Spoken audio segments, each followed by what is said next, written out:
संस्कृत एक ऐसा विषय है जो हमें संस्कार देता है। जिस विषय से हमें संस्कार की प्राप्ति होती है हम उसे कहते हैं संस्कृत।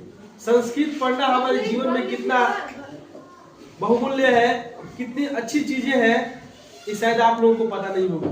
आप लोग भी ये संकल्प लीजिए कि संस्कृत भाषा को बहुत ही साधारण और सरल शब्दों में सीखना है, समझना है। संस्कृत आपके जीवन में नहीं है तो समझो कि संस्कार नहीं है। जिसके जीवन में संस्कृत नहीं है, जीवन को समझना है तो संस्कृत को समझना है। जितना शांत रहेंगे क्लास में, आप जितना शांत रहेंगे आपका दिमाग उतना ही शांत रहेगा। जितना आपका दिमाग शांत रहेगा आप चीजों को उतना आसानी से और सही ढंग से सीख पाएंगे। आपको पढ़ने में मन क्यों नहीं लगता है पता है? बहुत सारे बच्चे ऐसे हैं, बहुत सारी बच्चियां हैं यहाँ पर को विधि को सही ढंग से नहीं सीखा है। और सही ढंग से नहीं सीखने का मतलब क्लास में वो डिस्टर्बेंस करते हैं, दूसरे को परेशान करते हैं, खुद नहीं पढ़ते हैं और दूसरों को भी नहीं पढ़ने देते हैं। सेटर बंद रखना है। क्या करना है? सेटर समझते हो ना? मुंह को बंद रखना है। अब मुंह को बंद रखने के बाद ही आपका दिमाग खुलेगा। समझ गए ना?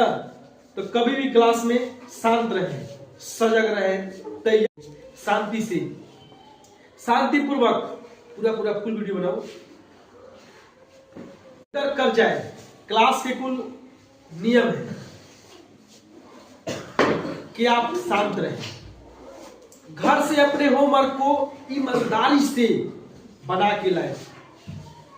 आप यदि अपने गार्जियन को सुखी देखना चाहते को लिखोगे। तुम्हारा तकदीर तुम्हारे हाथ में है। तुम्हारा तकदीर कहाँ है? तुम्हारे हाथ में है।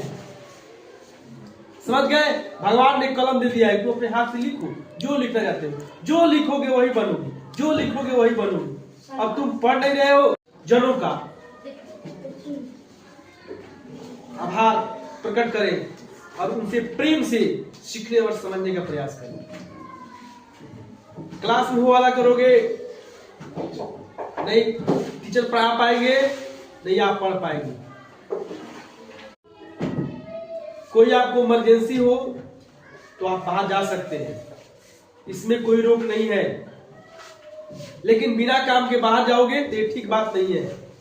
समय की बर्बादी मतलब जीवन की बर्बादी। ये जो आपके जीवन से एक एक क्षण